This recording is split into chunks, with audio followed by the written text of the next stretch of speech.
Good morning. Good morning. My name's Bob Drake, your worship associate for today. I'd like to welcome all of you and those attending virtually to Heritage Universalist Unitarian Church, a place where everyone is accepted, no matter their race, ethnicity, orientation, or gender identity. You're welcome here however you choose to express yourself in this physical plane or in your spiritual connections. It all adds up to the diversity that we value. We're glad you've chosen to gather with us today. If you're a newcomer to Heritage, and I've seen a number of new faces in here today, you're invited to sign our guest book in the lobby, or if you're attending via Zoom, through the link posted in chat. You can ask to be contacted if you so desire, or if you'd prefer to just check things out, that's cool too.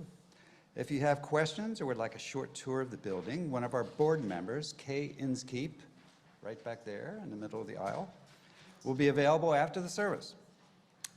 I have a question for you all. Yes. What do you believe?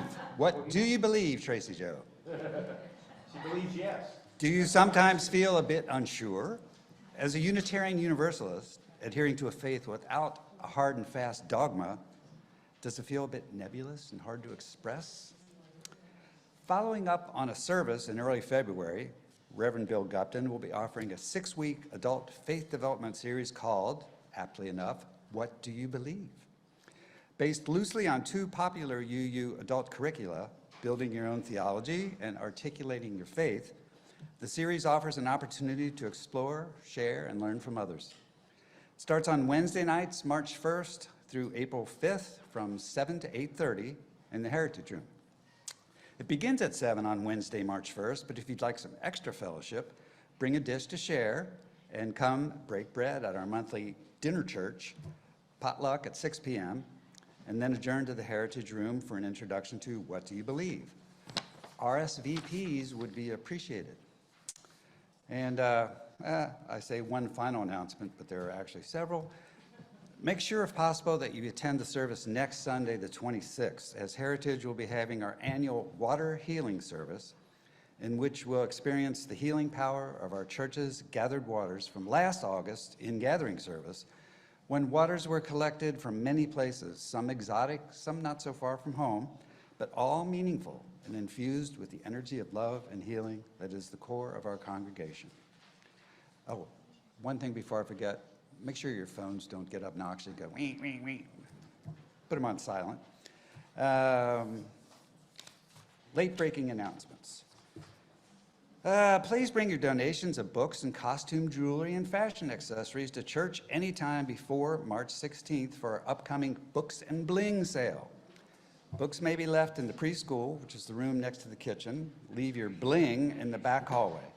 The sale will be open to the public on Friday and Saturday, March 17th and 18th, and for members on Sunday mornings, March 19th and 26th. For more information, see Barb Rohr, right there. And let's see, last but not least, there will be Girl Scout cookies for sale after the service today. Yeah.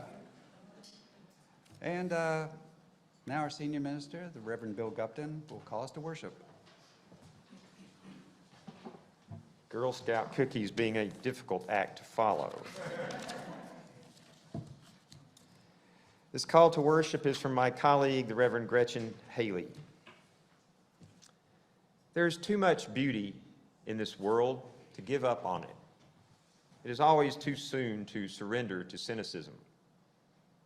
Bring your doubt to this sanctuary, yes, and your skepticism and your downright confusion, even your bitterness. But in the midst of all these, in the center, wrap your tender fingers around that bright thread of hope that lies in your heart. Lean into that steady, aching hunger for something more. Embrace that vision we each glimpse every day in the rising sun across the hills and the light that spreads across the faces of those we love.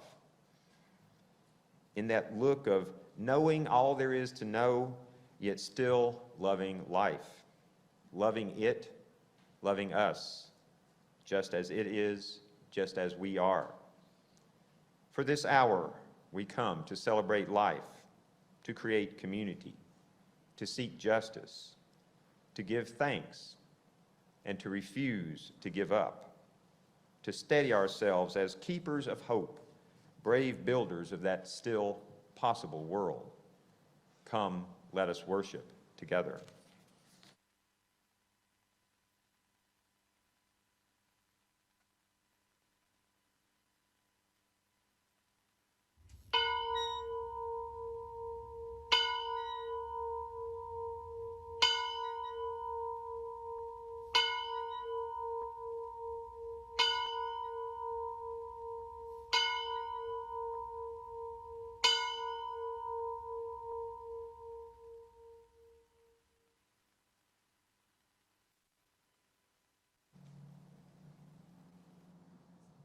You can blow it out. Thank you, ladies. And did you notice that subtle Girl Scout hint there? Thank you. I invite you now, whenever and wherever you are, to rise in either body or spirit as we sing together our hymn of invocation and say the words of the covenant that we renew over and over with one another and with the divine here in this congregation of faith, hope, and love. Let's sing Spirit of Life.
By this covenant, we affirm that love is the spirit of this church, the quest for truth is its sacrament, and service is its prayer, to dwell together in peace, to seek knowledge and freedom, to serve humankind in fellowship, to the end that all souls shall grow into harmony with the divine. Thus do we covenant with each other and with God.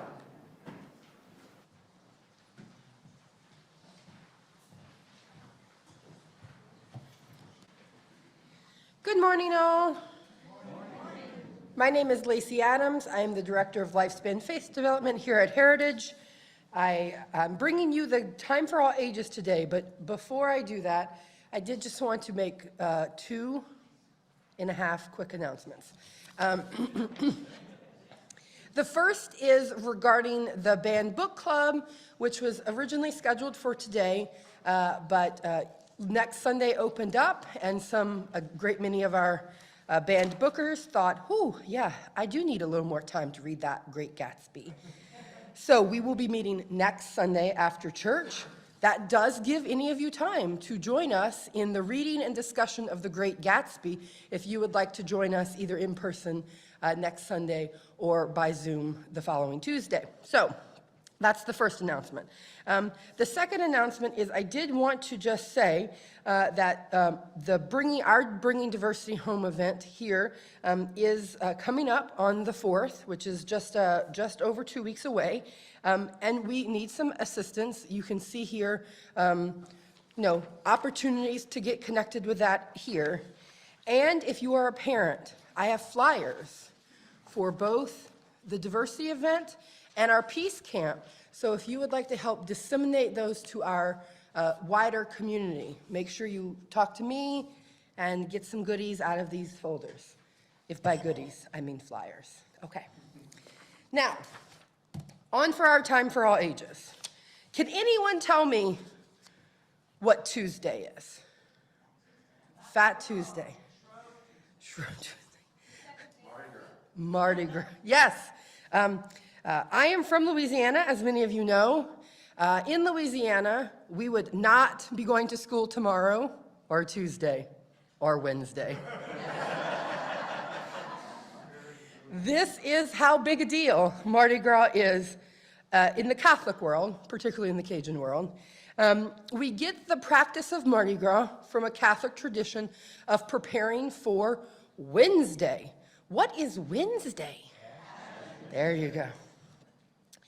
It occurred to me in thinking about my own practice of Ash Wednesday and of Lent. So Ash Wednesday marks the beginning of Lent in the Catholic tradition. Something that, does anyone practice Lent in the room? Okay, so, ish. As I thought about my own practice of Lent, it got me thinking about, like, what is the purpose of Mardi Gras? We know a lot about Mardi Gras. It's full of fun and festivity and parades and beads and all these really kind of excessive and exciting things. It's great. It's emphatic. It is full of abundance. It is all these great, big, amazing things. But why is it right next to the beginning of Lent? And what might that tell us about the world in which we live? Do we think of Lent as a time of excitement and abundance and excess? No. We think of Lent, if you are in a culture that practices Lent, we think of Lent as a sad time. It's a time where you give up all the things you love. You stop eating chocolate. You're forced to eat fried fish every Friday at school. That was how I grew up. I mean that, every Friday, fried catfish at school during Lent. So why would these two things be like right next to each other? I think in the Catholic world, we ritualize, Catholics ritualize parts of our everyday experience that try to, in a way, to try to teach us something about the world in which we live. The truth of the matter is, there are just times of abundance. There are Mardi Gras moments of our life, times that are fun and exciting, and where you get everything that you want, and your heart is full, and so is your belly, and everything is really great. That's Mardi Gras. That's what Mardi Gras teaches us, that there are times where all of the things are perfect, and we should celebrate them, because abundance, it's really beautiful, and it's amazing, and it makes us feel great. And there is nothing wrong, at least in the Catholic world, with enjoying your abundance, really enjoying it.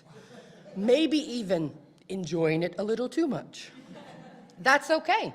That's part of the world. But Lent is also part of our world. Not enough is part of the world. Too hard is part of the world. Sad is part of the world. And the things you don't really want to have to do, that's also part of the world. And so by practicing Lent, by saying we're going to do things that are hard, we're going to accept the hard, we're going to encourage the hard, is a way of saying that's also part of life. And if we're going to accept all of the great, all of the abundance, the excess, we also have to learn how to stomach all of the hard. We live in a world sometimes where maybe there's more hard. There's maybe more Ash Wednesday than there is Mardi Gras. But when we practice them right next to each other, we start to build our ability to accept that and to build our resilience for weathering it, really. Those two things together. So Mardi Gras reminds us that there will be moments of celebration, and it teaches us to celebrate. So on Tuesday, do something abundant or excessive or exciting, or that gives you your deep joy. Maybe that means ice cream, or a special cake, or a second slice of cake. Whatever that thing is that's going to give you that joy. Because without the joy, without seeing the joy and feeling it and really experiencing it, it becomes really hard to deal with all the hard. So Mardi Gras teaches us to really get ready for the time when we might not have all that we want or need, or that things are hard. And then, if you're open to it, do something hard for Lent, even if you might not always do it. Maybe you want to give up soda. I did that one year. Whew. Or maybe you want to say, there is one hard thing I can do every day for the next 46 days. Lent is 46 days, 40 days plus Sundays. We say it's 40 days, but we're tricking you because Sundays are included in the count. But maybe in this period, after, maybe we can try to do something hard, each of us, whatever that thing is, so that we also build our capacity to do the hard things, to accept the hard things, to engage in the hard things. Because wow, they're all around us. And together, those things together make our lives more full. Okay. Thank you.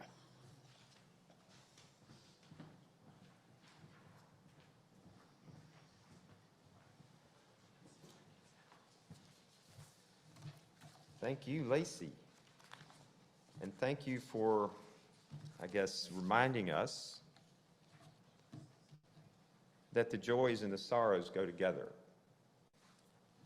What we're going to do today, we don't always do this every Sunday, but today we're definitely going to do it this way. We're going to do our candles of community before the children leave the sanctuary. Perhaps they have some joys and sorrows they want to share as well, and they can hear ours at the same time. This time at Heritage is a very sacred time that we set aside each week for folks to lift up to the congregation a particular joy or a particular sorrow that they have been experiencing in their lives. We invite candles of community, joys and sorrows from throughout the week to be emailed in. We have an opportunity for folks here in the sanctuary to light candles as well. And the Zoom congregation will also be invited to put their joys and sorrows into the chat. And I will begin with things that have been emailed in and take some personal privilege to offer a couple of mine. Bob will light candles as the joys and sorrows are shared. So we will light our final candle for all the joys and sorrows here and on Zoom that remain unexpressed. And now, as Lacey and the kids leave the sanctuary, I invite you to sing this morning's children's recessional, "We Will Keep a Place for You," which we will definitely do.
Bring hope to hearts that yearn.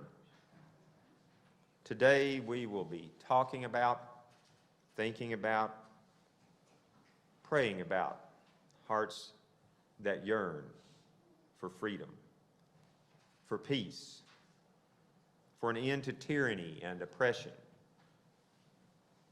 And today also we will be celebrating the indomitable human spirit We will reflect on all these things as we mark a very somber anniversary.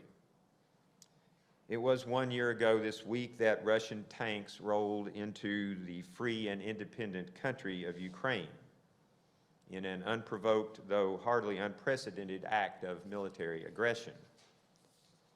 Pretty much everyone, including, most importantly, Russian autocrat Vladimir Putin, believed that within a few days, maybe a couple of weeks at most, Ukraine would be forced to surrender and be forcibly brought back under Moscow's dominance, just as it was during the era of the Soviet Union. Pretty much everyone thought that, in other words, except the Ukrainian people. 52 weeks later, despite unthinkable Russian aggression, brutality, war crimes, Ukraine still stands free, defiant, and proud. And it speaks to the indomitable human spirit. With support from a united Europe, the United States, and much of the Western world, Ukraine has not only resisted Russian occupation, it has fought back. It has punched the bully in the nose, and Russia is reeling. Its desperate attacks on innocent civilians and infrastructure, which have ramped up in recent days to mark the anniversary of the invasion, only underscore the bitter truth that Ukraine is actually winning in lots of ways, particularly winning with the spirit, the human spirit, the spirit of hope in hearts that yearn to be free and at peace is winning, as it always does against aggression and autocracy. So today we will celebrate that spirit.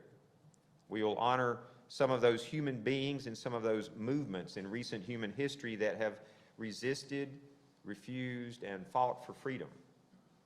And we will recommit ourselves to standing with them, to standing on the side of love. Let us start right now by sharing from our personal abundance. And I like that Lacey talked about abundance this morning, because we call our time of offering sharing our abundance, and we give away our plate offering each and every week here at Heritage Church to an organization whose values we support and believe in. Today's recipient is the Human Rights Foundation, and here to tell you about that is our outreach offering coordinator, Aaron Walzewski. Good morning. Before I tell you about the Human Rights Foundation, I want to explain why it was noisy over in my section of the congregation a second ago. When Lacey asked, "Do you practice Lent?" my kids started asking me questions, but I was trying to shush them because this is church and I wasn't really hearing what they said, and they said, "Does that mean take it out?" And so I said yes, because I didn't really know what they meant, and I was trying to make them be quiet. So they raised their hand for yes, we practice Lent, and they said, "Mom always makes us take it out of the filter in the dryer when we do laundry."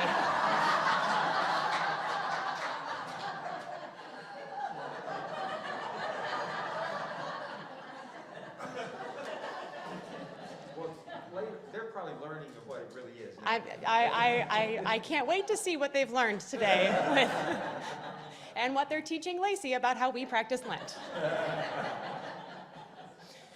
So Reverend Bill mentioned that we look for organizations when we talk about sharing our abundance, which is when our congregation reaches out outside of our community to communities that we want to connect with because they're doing the work that we want to support, particularly when it relates to the message today. So our message today is on tyranny and on freedom and on fighting oppression, and that's why we've chosen the Human Rights Foundation. It was established in 2005 in enthusiastic support of freedom. It's an international organization that fights tyranny in some of the most oppressed countries around the world, and they're unique as a nonprofit and specifically looking for the countries that are the most oppressed. Their estimates are that 54% of the world, or over 4 billion people, live under tyranny. So they have a three-part program that looks at ways that they can start fighting that. Number one, they coordinate and equip activists in these different countries, people who often don't have a lot of means to be able to do these things, and help them figure out how to coordinate with each other, how to get their message out. They also disrupt systems of oppression, even looking to teach people in these countries what freedom is, how to get it, how to keep it, how to fight for incremental change and big change.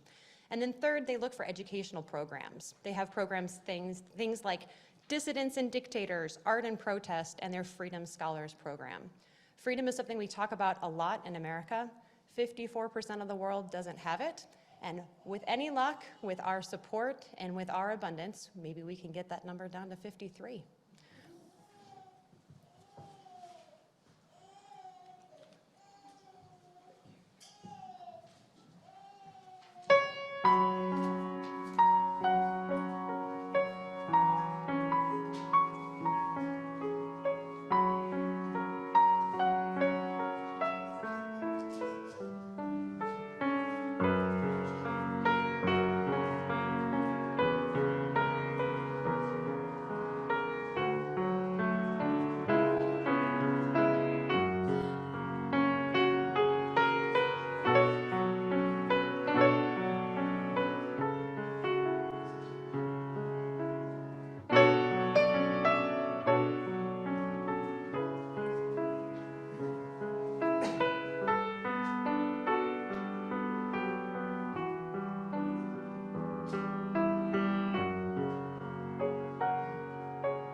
I think the baby was upset as all of us that the song was coming to an end.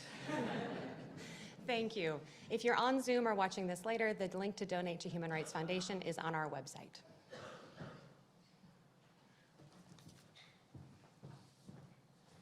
I just want to acknowledge and lift up to make sure you're all aware that that was an original piece that Bruce wrote, that he was playing.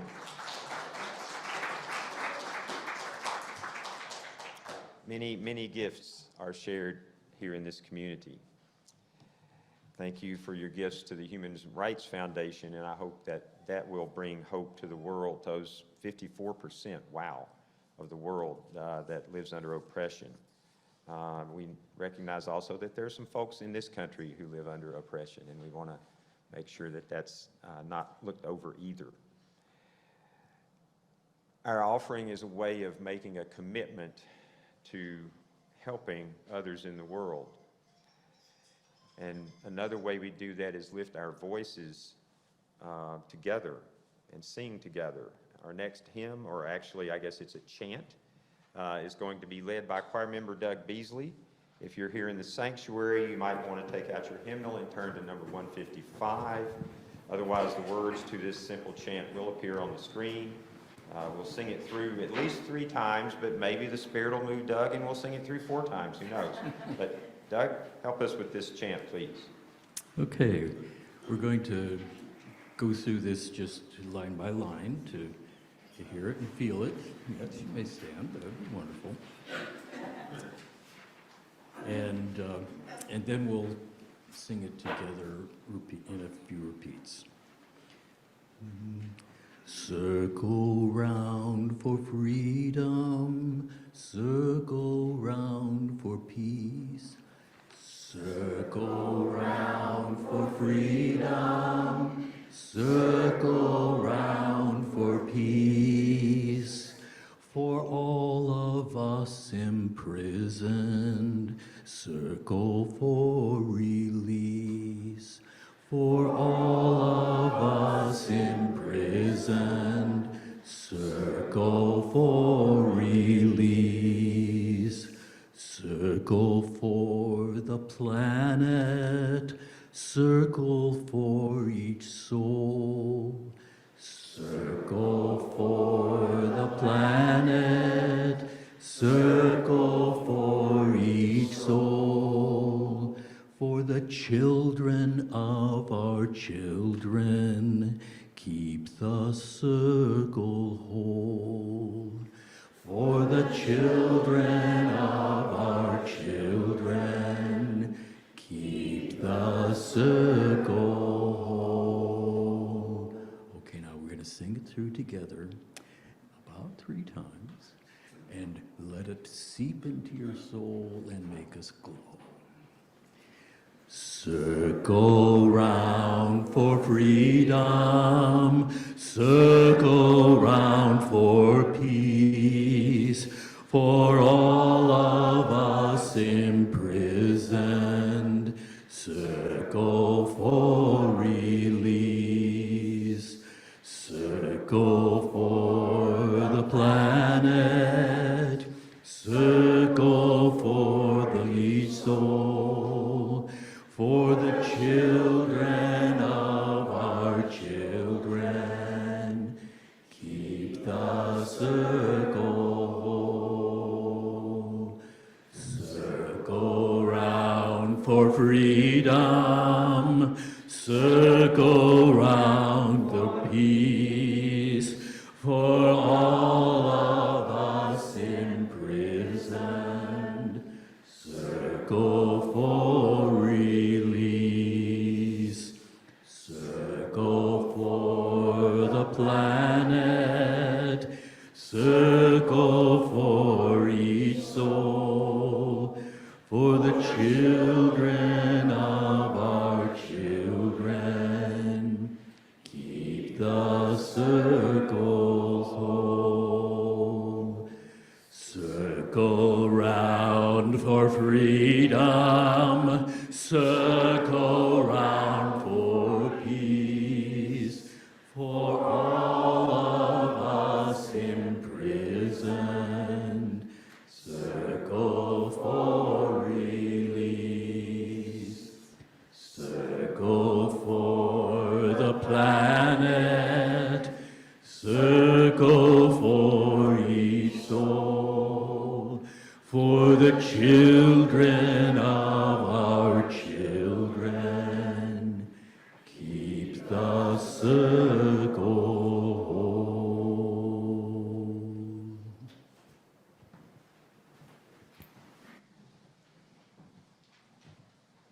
Thank you. Thank you, Doug. Thank you, everyone. In a moment, with that sound and those thoughts vibrating within you, I'm going to invite you into an attitude of prayer and contemplation. But first, I want to give you a little background about today's prayer. I got the idea for it from my colleague Alex Jensen, who serves our Unitarian Universalist Church in Grand Traverse, Michigan. Not long ago, Alex published an alternative version of what we commonly call the Lord's Prayer. And that got me to thinking, maybe one Sunday I should come up with an alternative Lord's Prayer, which is what I've done today.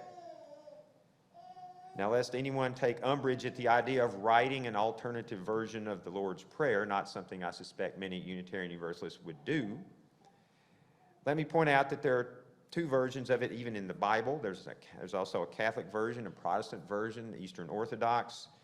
What matters is the spirit, not the words themselves. And today we are here to honor the spirit that moves the human heart to seek freedom, that moves the human heart to circle around for freedom. In that spirit, please join me in a time of prayer to be followed by a time of shared silence. Spirit of life, which art in heaven and on earth, and most assuredly in the human heart, blessed be thy name.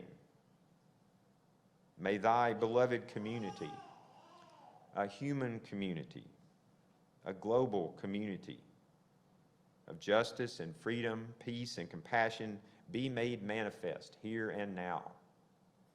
A heaven on earth, here, now, among us. Give us this day a sense of urgency that we may become part of the solution.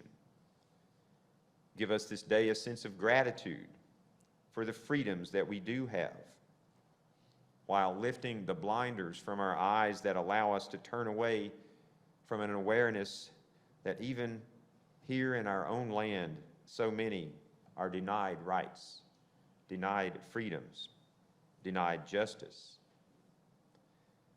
Give us this day an end to our sense of exceptionalism and entitlement, and forgive us for our trespasses, helping us always to forgive others as well.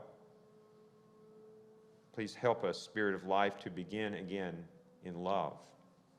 Deliver us from the urge to retreat from the world into security and comfort. Instead, urge us to comfort others who cry out from near and from far for our help. For it is only in creating a world where each person has a voice, where all have basic human rights, all are free, and all are loved, not only by you, O Spirit of Life, but by us. It is only in the creation of such a world can your and our true power and glory be made manifest. This we pray in the name of the love that is the spirit of this church. Amen. And let us be with one another now and with our God in a time of shared silence and personal prayer.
May we honor the Spirit of life in each and in all. Amen.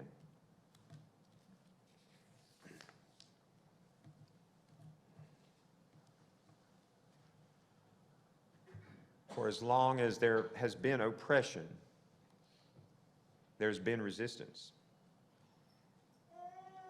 So in a sense, what we gather today to celebrate is that unquenchable longing for freedom which lies within the human heart, which I will even go so far as to call the Spirit of life itself. This yearning that we celebrate is something timeless and eternal. It is something ubiquitous on this planet we share.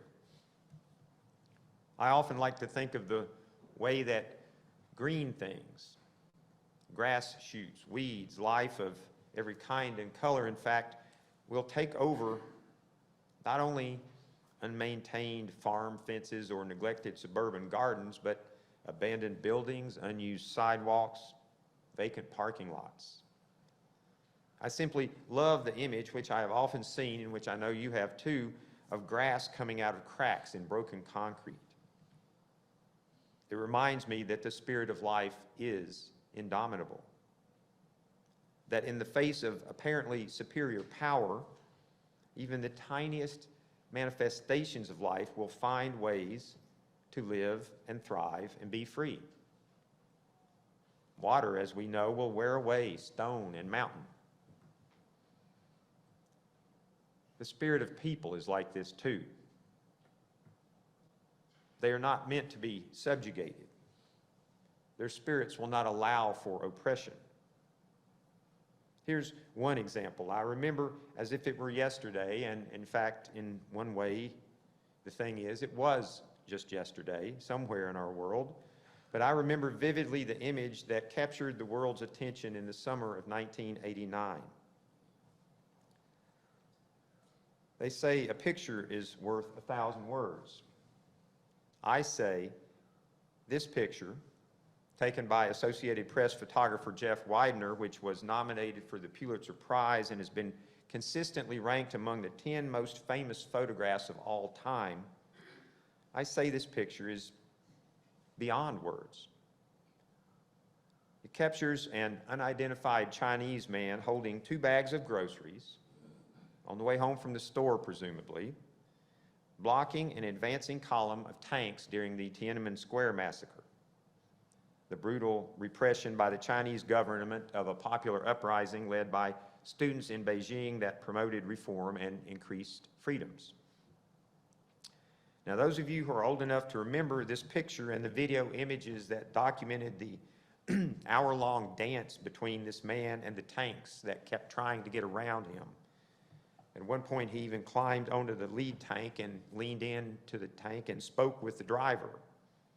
I'm sure that those of you who can remember this moment are touched in some way, being reminded of this event and seeing this picture, because it touches something deep within us, something of what it means to be human. That man is every man, every human being, every one of us. The image is so moving, so iconic, so important to remember that statues have been created to keep it alive in the human imagination. In the dust of the Mojave Desert, next to Interstate 15 in California, there's a 36-acre complex called Liberty Sculpture Park. Created by a Chinese-American survivor of the Tiananmen Square massacre, the park includes this statue memorializing the man who faced down those Chinese tanks in June of 1989, and also a giant bust of Lakota resistance leader Crazy Horse, complete with an inscription that reads, "Manifesting a tacit truth that freedom shall not be dictated by any people."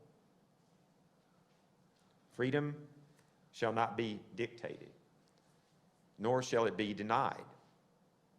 And if it is, that state of affairs cannot last for long, because the human spirit is indomitable. It will always rise up against any kind of tyranny. It will fight to be free.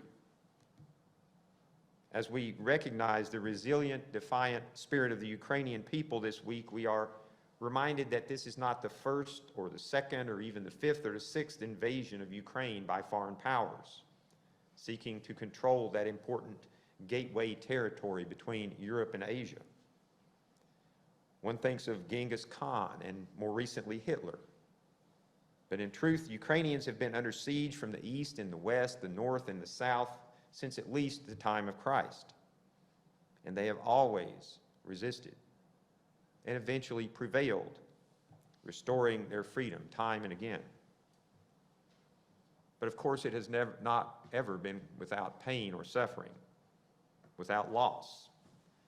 So, in the moment, in each city and village, in each home and family, there's always also just been the need to survive another day.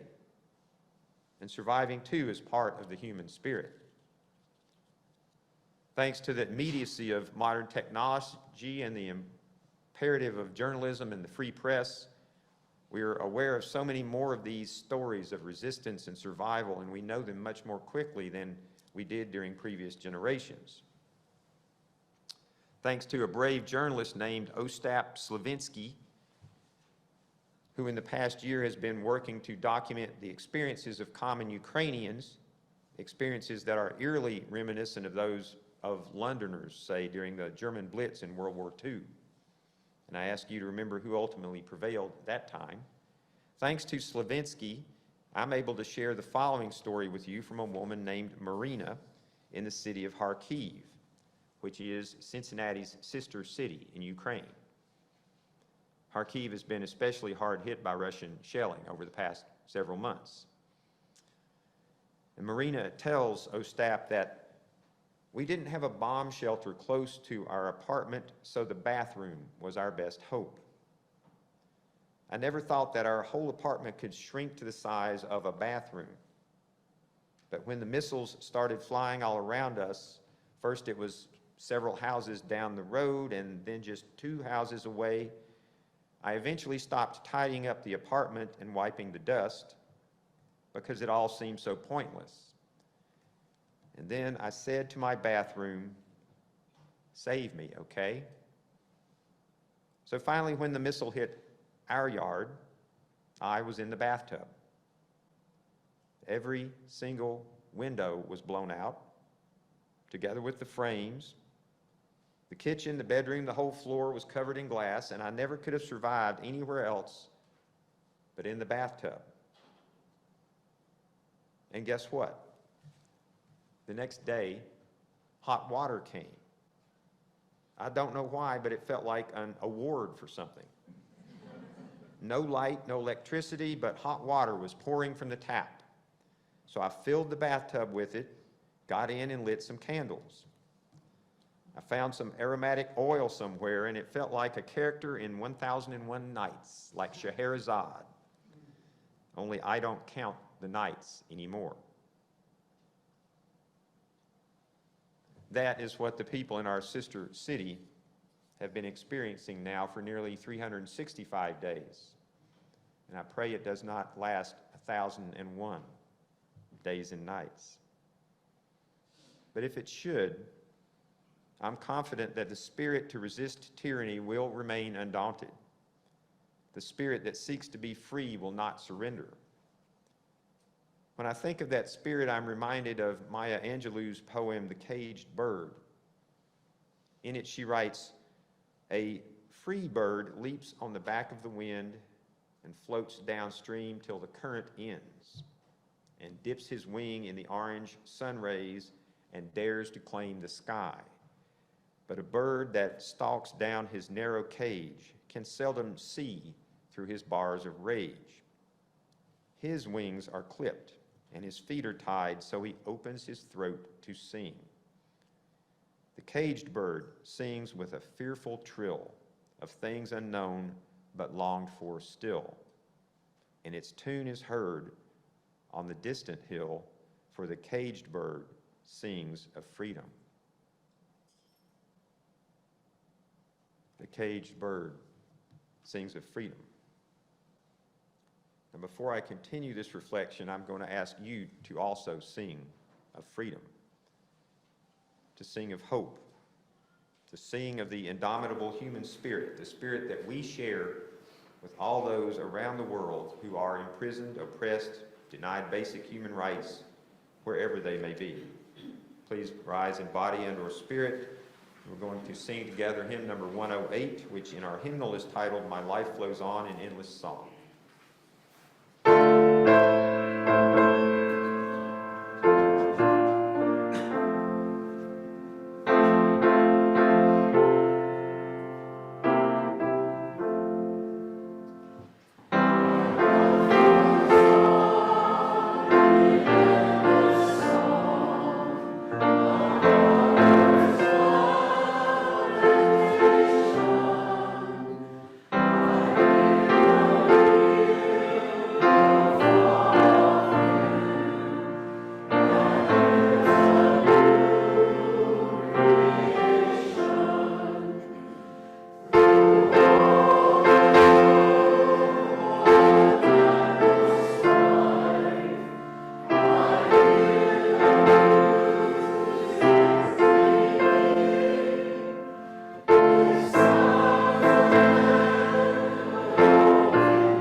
you for singing. I first became aware of that song when it was popularized in the late 1980s by the Irish singer Enya. Ireland being another place where the people know a thing or two about sectarian strife and political division. We heard Enya's version at the start of this service. But were you aware that the very last line that we just sang about friends who are unashamed of speaking truth to power, even if it should cost them their freedom, was written and added to the older traditional hymn by a woman named Doris Plynn in response to the McCarthyism of the 1950s in America. So yes, we and people throughout all time sing of freedom, even especially in the face of tyranny and oppression. The songs of the civil rights movement, the protest songs of the 1960s, the anti-apartheid songs from South Africa.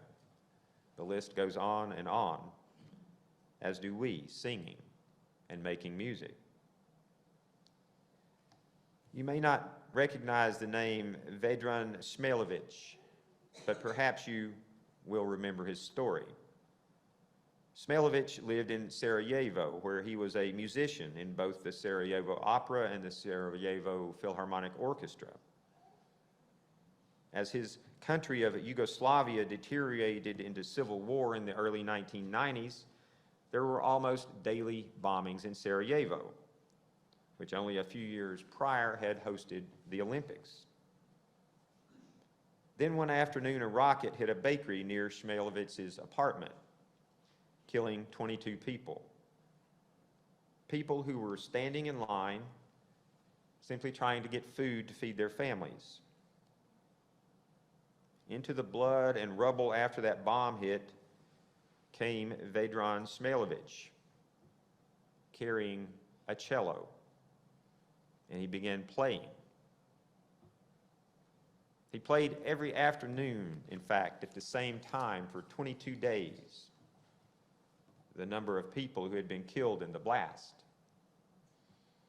He kept reappearing each afternoon dressed in his tuxedo and playing the cello on the spot of the attack as sniper fire and rockets landed all around. It became something of a ritual, and people gathered, despite the danger, to hear him play, to hold one another, to weep at the poignant music and at the horror of it all, but also to weep and to wonder at the power and strength that they were finding in themselves, in their indomitable human spirit, at the beauty that was still possible amidst it all. Music is one of our most powerful forms of resistance. In Ukraine, a Western-style pop song written in the 1960s called Chernova Ruta has become an anthem of defiance. It is sung in bomb shelters and schools and hospitals. Probably Marina sung it in her bathtub in Kharkiv. The song unites the people of Ukraine.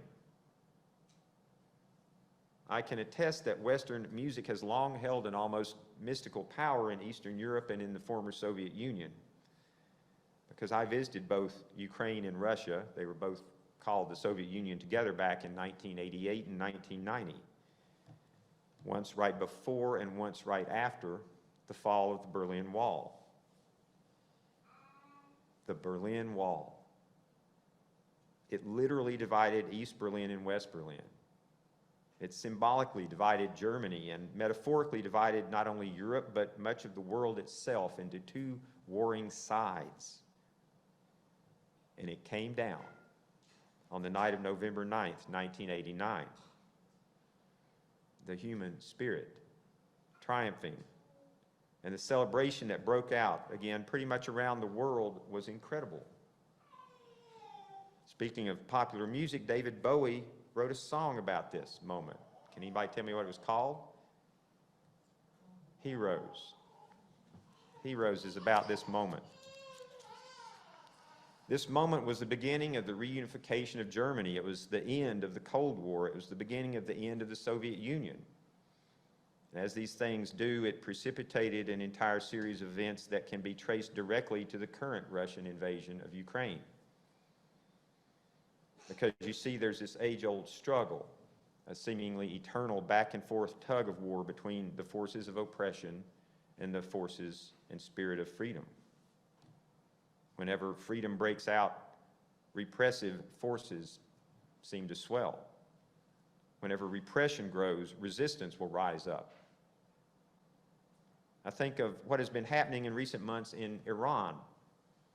In fact, I think of Iranian history over the past couple of generations and indeed for millennia, because Iran is much like Ukraine, located at a coveted crossroads of continents and cultures, and thus it's particularly prone to being buffeted by forces of political and military oppression. And so, like many Ukrainians, Iranians are a proud people who have generation after generation fought back against oppression. I don't know if you've really been paying much attention to what's happening in Iran in recent months, but it is truly inspiring. On September 16th, a 22-year-old woman named Masha Amini was beaten to death by police in Iran for being out in public without her legally required head covering and for wearing what was called Western clothing. She was beaten to death by police. Sound familiar? You don't have to look across the ocean for this. Masha Amini's death at the hands of Iran's so-called guidance patrol, the unit in charge of enforcing the political regime's religious morality codes, which deny even the most basic of freedoms to women, resulted in riots and protests unseen in Tehran and throughout Iran for over a generation. Women, young women in particular, have risen up and are taking to the streets in open defiance of the Ayatollah, the guidance patrol, and the patriarchal theocratic government that rules Iran. Hundreds, even thousands of women are marching without hijabs, women and men taking to the streets and the countryside. There's a resistance going on. There's a popular uprising. Just this week, hackers broke into a live speech by the Ayatollah and commandeered the broadcast for nearly a minute, spreading messages and sowing seeds of freedom and hope all over the country. A new generation of revolutionaries has risen up.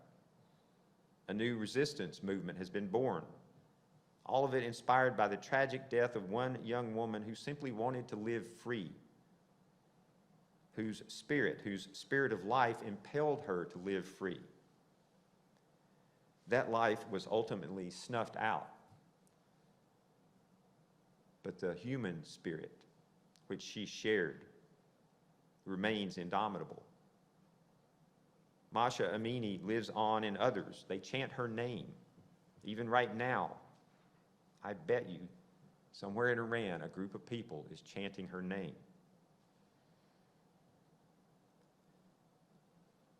I hope today that I have shown you some images and offered you some musical reminders and shared with you some stories of the human spirit that might have touched you, might have inspired you,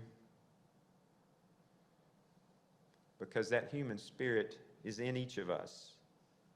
It is a spirit of strength and resistance, a spirit of insistence on individual and collective freedom.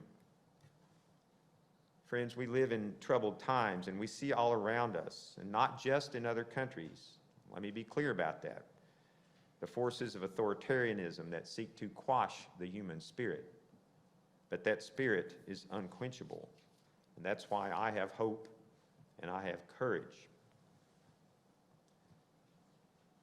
I know that the human spirit will always rise up to throw off the chains of oppression. We've seen it time and again, generation after generation. This we know, tyranny does not prevail. The human longing for freedom, that prevails. to which I can only say hallelujah and amen. Our closing words this morning are in the form of a video benediction presented by the acclaimed anthropologist and primatologist Jane Goodall.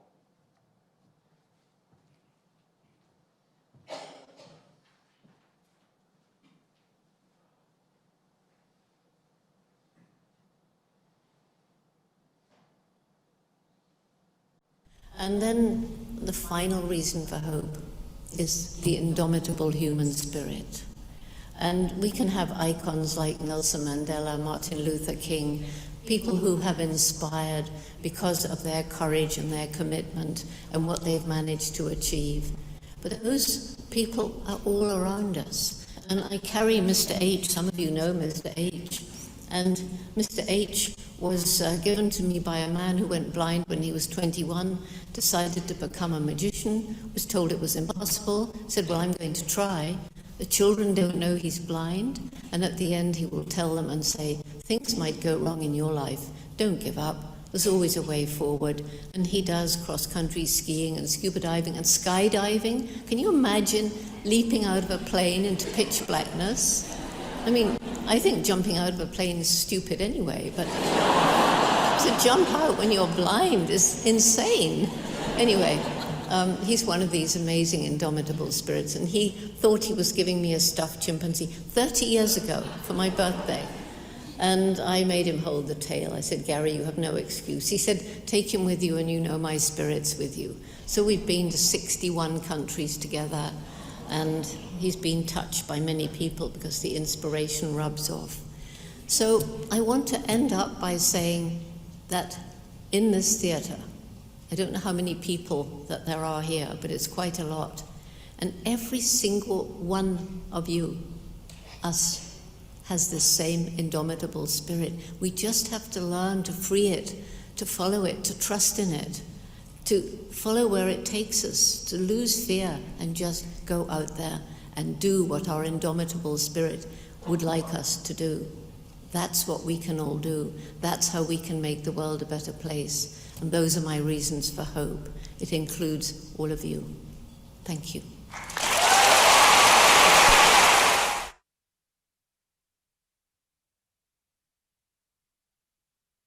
So that, too, is my reason for hope, every one of you. As we conclude our worship and prepare to return to our service in the world, you're invited to rise one last time in body and or spirit as we sing together our closing hymn and share our traditional Heritage Church benediction. I know there's a lot of visitors here today, so I want to forewarn you that after we sing our closing hymn, somebody's going to reach out and try to grab your hand. Just trust that, go with the flow. You'll see what's happening. We're making a circle around the sanctuary, and obviously those on Zoom are holding hands if there's someone with them as well. The hymn today is number 325, Love Makes a Bridge. We're going to sing the first 3 verses only, and Bruce is going to play it through once before we sing. Please rise.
good, you're good.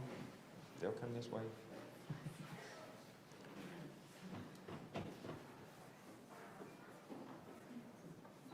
May the Spirit of life, that each of us possesses, flow from one to the other. May it stay with us. Bring us peace and harmony. Until we meet again. Amen.